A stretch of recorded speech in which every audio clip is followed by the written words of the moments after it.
Our 2023 performance review series comes to a close with the defensive backs. A look at the Dolphins secondary this past season and what information we can glean for the direction of the unit moving forward. You are Locked On Dolphins, your daily Miami Dolphins podcast, part of the Locked On Podcast Network, your team every day. All right, Miami, welcome to another episode of Locked On Dolphins. It is your team every day here on the Locked On Network. I'm your host, Kyle Krabs, a lifelong Miami Dolphins fan, host of Locked On Dolphins, co-host of Locked On NFL Scouting. You can find our shows on YouTube or wherever you listen to your favorite podcast. Tip of the cap to our everydayers, because it is your team every day here on the Locked On Network. Today's episode of Locked On Dolphins is brought to you by LinkedIn Jobs. LinkedIn Jobs helps you find the qualified candidates that you want to talk to faster. Post your job for free at linkedin.com/LockedOnNFL. That's linkedin.com/LockedOnNFL to post your job for free. Terms and conditions do apply.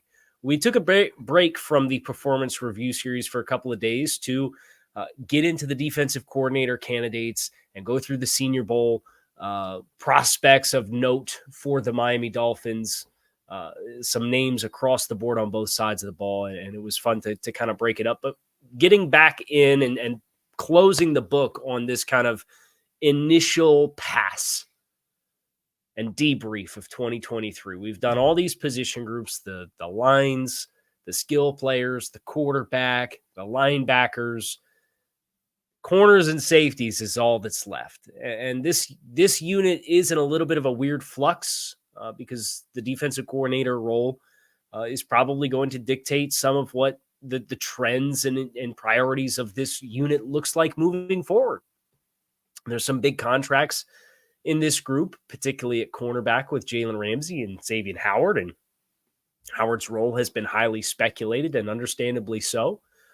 But when you debrief this season, it doesn't have the same extreme interruptions that the offensive line does, but I do think it is worth acknowledging that in a split zone match defense, the lack of continuity that this unit seemed to have from start to finish certainly didn't do it any favors. And it's not an excuse for the performance. Players individually need to perform better on a number of different levels, and we'll highlight what those are. But of the 17-game regular season, this defense was a base nickel defense, which meant there were 5 defensive backs on the field for a majority of the time. Nickel is, of course, you take a linebacker off the field and you put an extra DB on the field. That player at full strength was Kader Kohou, the second-year corner. Here are the splits of the games that this team played with each number of available players from the nickel. So, for example, the team played 3 games this season with all 5 players of the originally intended starting nickel defense available to them. And that, of course, came the New England Patriots second game, the Kansas City Chiefs game the first time through in the regular season, and the Raiders game out of the bye. The team played 9 games this season with 4 out of the 5 intended players. And that includes early in the season when Jalen Ramsey is out. That includes when Javon Holland goes down for a stretch, Deshaun Elliott misses a game. The team played 4 games this season with 3 out of the 5 originally intended starting defensive backs in the nickel available. And the team played 1 game this season, the second Jets game, with 2 out of the original 5 originally intended starters in the nickel defense available to them. So, that it's not quite the same extreme, again, as the offensive line where you had 13 different combinations and just the lack of continuity there was a constant churn. But you didn't really get to see the full picture of what this was intended to be for more than a handful of games in the middle of the season, which is a bummer because, when Ramsey goes down early in the season, then you find out it's not a season ender and he comes back ahead of schedule. You felt like he really could have clung on to that as a pillar that you could get better with through the second half of the season. That, of course, did not happen. Now, before we get into the individual player performances as well, I think it is important to distinguish where the Dolphins use their coverages relative to the rest of the league.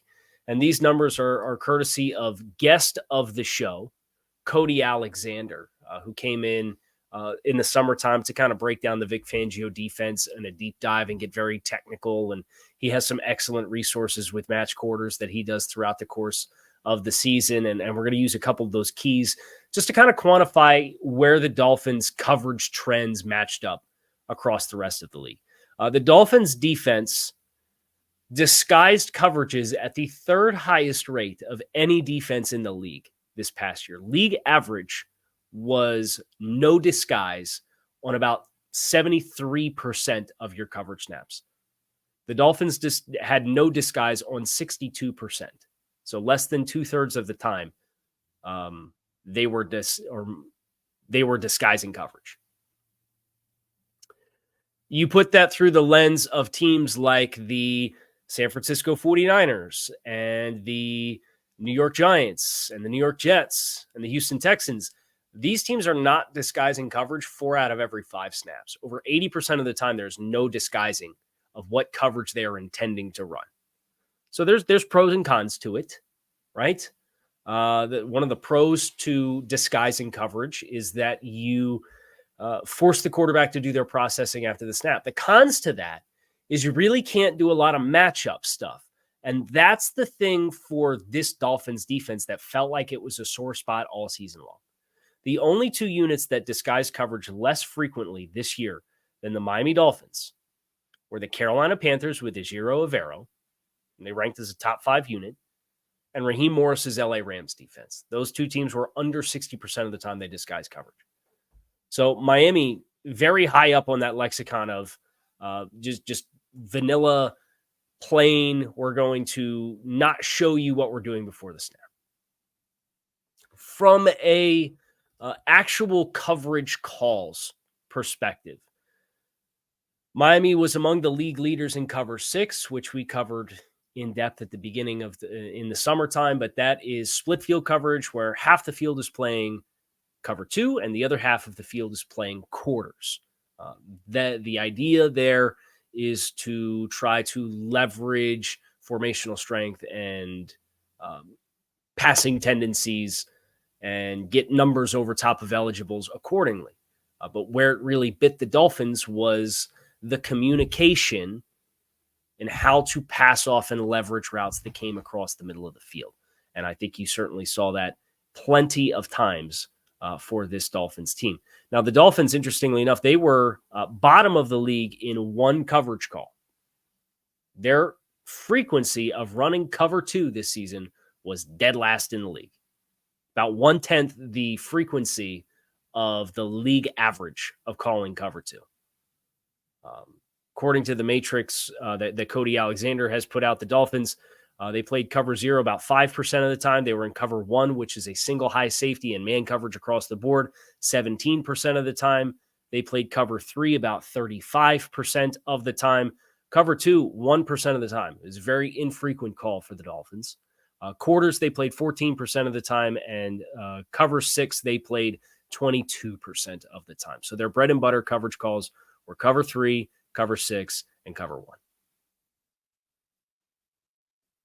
Just to kind of put them into buckets and families. Of course, there's more complex calls than that, but it certainly does help paint the picture of how this team chose to play defense. And then when you cross-reference that with where there were struggles, and we'll talk about individual player performances next, it helps the context for sure. We're going to get into the cornerbacks next here on this episode of Locked On Dolphins, so stick with us. Are you the kind of driver that likes to push things a little further?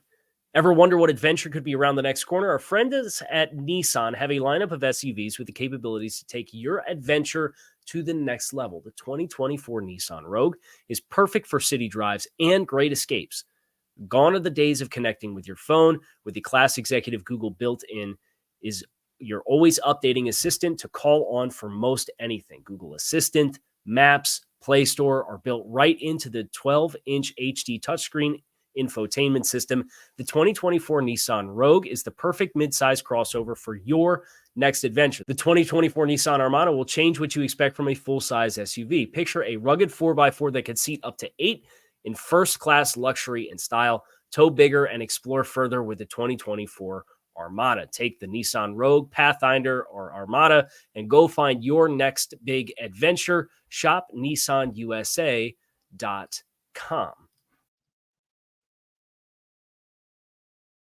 So let's get into the cornerbacks specifically. And I have 4 players that we are going to primarily focus on in this segment of the show.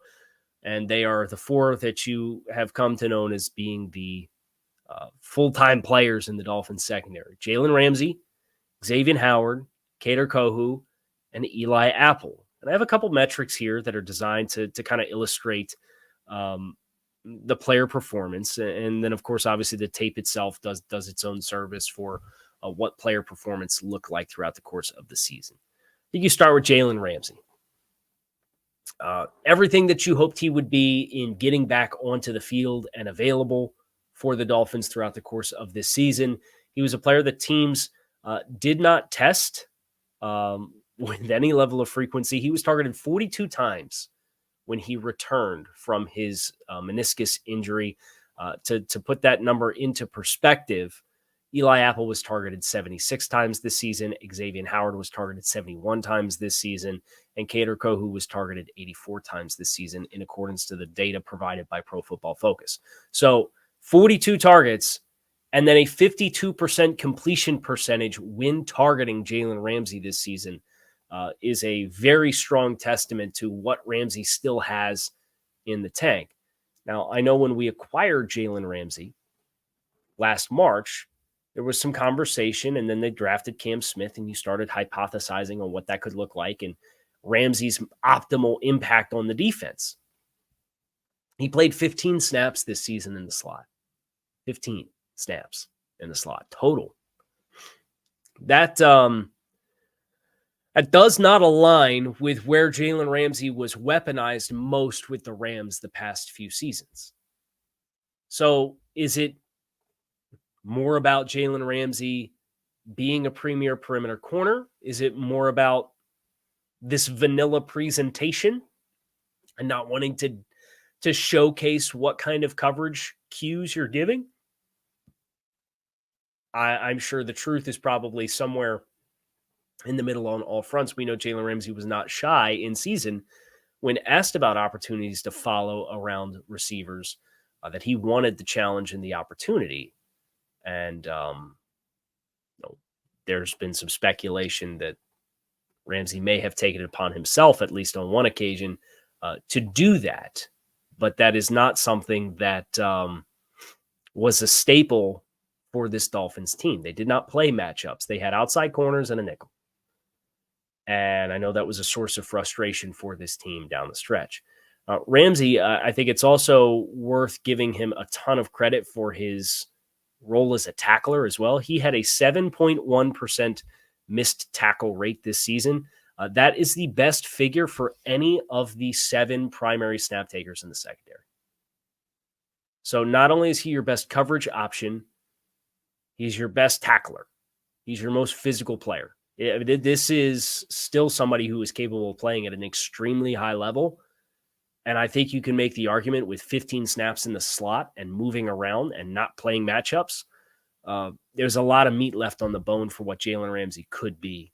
And I think that's, if you're looking for the upsell on the sudden change from Vic Fangio, and I do think from an X's and O's standpoint, it has the potential to be a sizable loss for Miami, and what they do with their next coordinator hire, whether that's Brandon Staley or Anthony Weaver or Anthony Campanile or somebody else, is to be determined.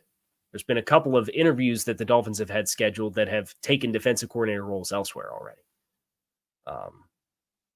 But if you want the upsell on a potential change, I think that's one of the biggest ones, is maximizing Jalen Ramsey's impact. Xavier Howard played in the slot less frequently than Jalen Ramsey, believe it or not. 3 snaps in the slot this season. He was targeted 71 times, as we mentioned. Missed a number of games with a number of different injuries throughout the course of the season, a hip, a foot that cost him the end of the year. He was credited with an 86 passer rating against him in coverage, giving up 62% completion on those 71 targets. Jalen Ramsey's passer rating allowed was 48.6. 86 is a solid rating, but I do think Howard was somebody who had his own unique ups and downs. His 7 penalties tied the team lead in penalties defensively for Miami this season. Appeared as though there were some times where we were a little overly aggressive. I also think some of the penalties that he was called for, just remembering throughout the course of the season, were probably ticky-tack, but technically contact beyond the 5-yard window. Didn't necessarily get the same ball production. And I think when you watch X at this stage of his career, his transitional quickness, I think, is maybe something that is an adjustment for him to being in position to play the ball. There were a couple of occasions, including one of the targets from DeAndre Hopkins deep downfield, or on a deep shot from against Tennessee, where you felt like he was in position to make a play on the ball and just lost at the catch point. And that's what Howard was so good at for so long. So, of course, the concern is when you cross-reference that and the trend of that with the missed games this year and the salary and his age, how does that trend? I think you can make a firm argument that Miami would be better off with Howard being in the secondary again next year. But at the same time, if you have invested in other players and you feel confident in Cam Smith, particularly without Vic Fangio's lack of appetite to play him being in the way, is there a transition to be made here as you try to get younger in key spots and stay competitive and maximize your winning window? I think that's a conversation the Dolphins are going to have to cross-reference. Eli Apple was the other outside corner. He took only 11 snaps in the slot this season.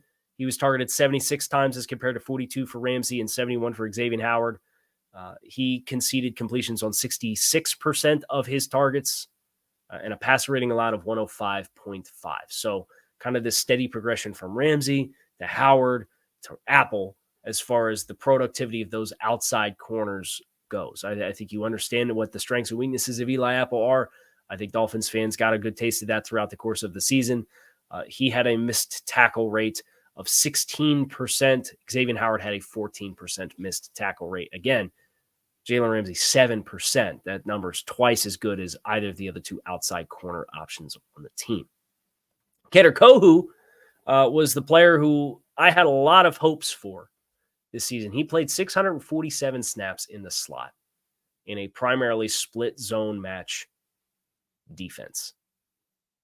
And the adjustment there was massive. Pro Football Focus credited him with 84 targets in coverage and credited him with conceding completions on 84.5% of those 84 targets. He missed tackles on 16% of his total tackle challenges, but when you looked at that in run support alone, that number jumps to 30% of tackle attempts. His passer rating allowed in coverage was 133.7 in accordance to Pro Football Focus, and the miscommunications with passing off and leveraging routes with that nickel spot and the safety spot behind it, whether it was Holland, whether it was Elliott, whether it was Jones, was an issue all season long. And when you play zone match, the only thing that gets that better is reps and time. So are you going to sign yourself up for more of that this upcoming season? It would seem so, at least to some degree, based on the backgrounds of the coaches that they are interested in interviewing, although some of the internal candidates could potentially go a little bit of a different direction. But that is the biggest thing for the Dolphins, is figuring out their nickel spot. You have 30% missed tackle rate in run support. and you have an 85% completion percentage allowed, nickel's a hard spot to live in the NFL because you have to be able to play the run like a safety and you have to cover like a man corner. But when the coverage rules force you to make post-snap reads and decisions, and you're primarily a man coverage player, which was what Kohu's background is in, you have this really nasty conflict. And it felt like he lived in that for a lot of this season. So that's the spot for Miami that I think you could if you told me you got the rest of the numbers at a sustained level on the perimeter all season long, you could probably live with it. Having two guys that put up Jalen Ramsey numbers on the perimeter is just not a realistic expectation.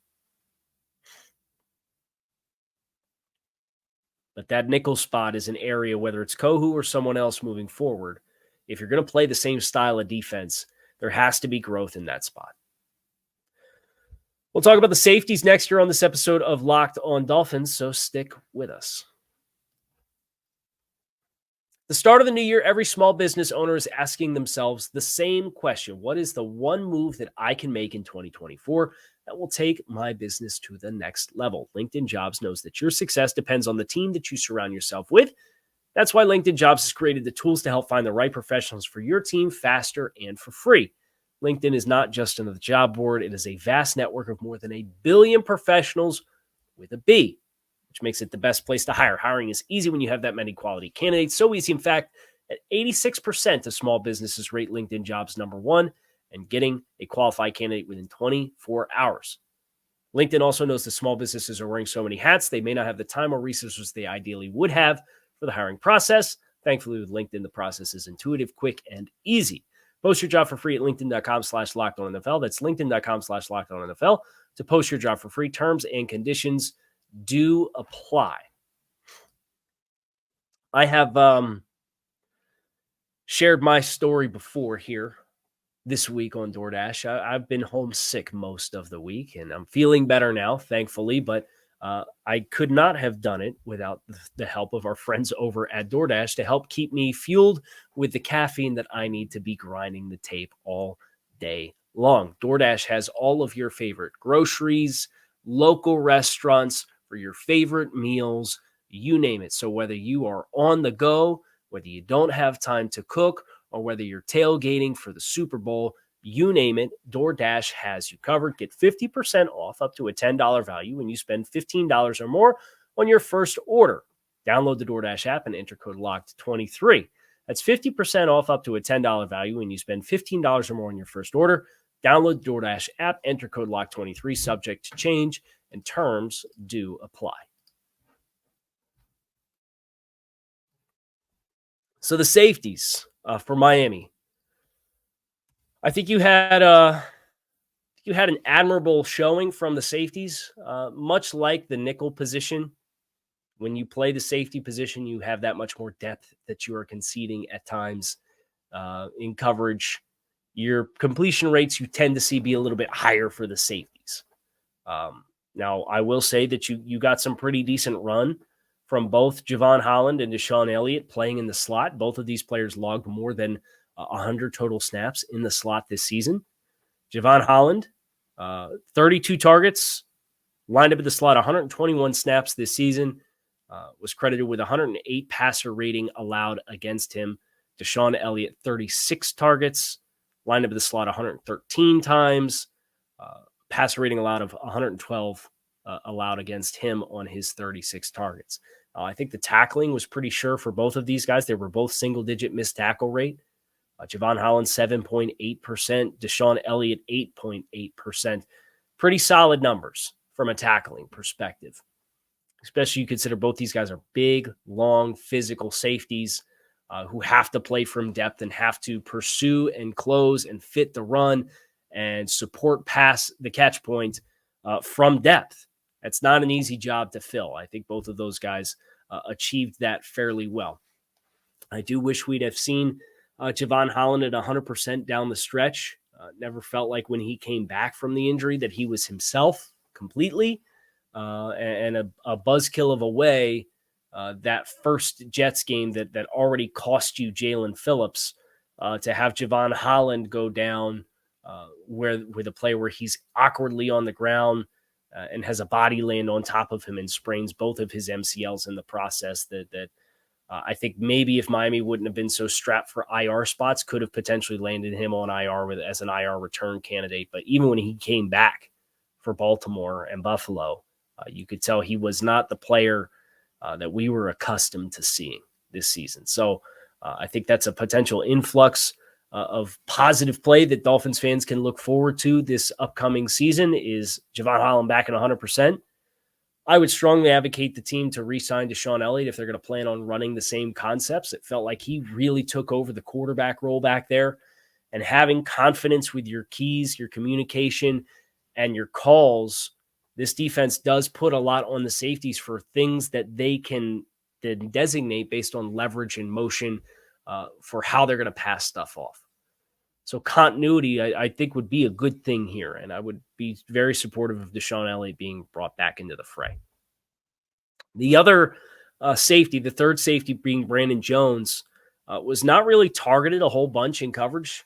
I don't think that's necessarily a coincidence, just based on his strengths and weaknesses and how you maybe tried to implement him.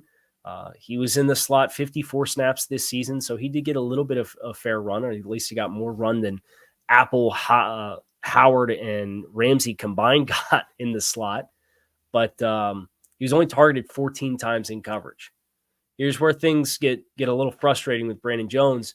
For being known as the run support player, he had a 17% missed tackle rate. And in run support reps, that number went up to 31% of tackles against the run were missed tackle attempts. So I think that's where, for Brandon Jones as an expiring contract, your skill set's a little different than both Holland and Elliott.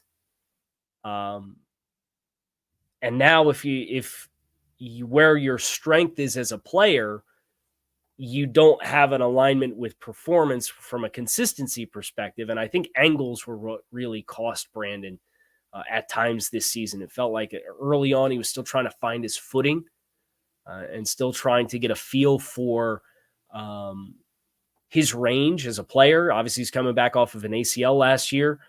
But then later in the season, stuff is developing in front of his face and some of the angles are a little too flat. And then I got to widen, and I've given up run after catch opportunities or run after contact opportunities because I didn't take the best or most anticipatory angle initially trying to support the run. So if you ask me who's back off of this group, Ramsey for sure, he's under contract. Kohu is on a rookie deal. The Dolphins need players like that. I do question how good of a fit he is long-term if this is the defense you intend on running. Apple, probably not when you consider Cam Smith's presence. Howard, I would lean no. Javon Holland, yes. I would strongly endorse Deshaun Elliott being back. And then Brandon Jones is an expiring contract that I probably would not have a large market for. So you'll churn this over. And Chris Greer said as much when they did their exit interviews. They said 30 to 40% of an NFL roster on an annual basis is turned over. I'd expect you'll see that in the secondary, for better or for worse. That is going to do it for us for our performance reviews. I hope you guys enjoyed this deep dive into the Dolphins secondary from the 2023 season. I'm Kyle Krabs. You can keep it locked in right here on Locked On Dolphins and find us on YouTube or wherever you listen to your favorite podcasts. Make it a great rest of your day. I'm out of here. Fins up.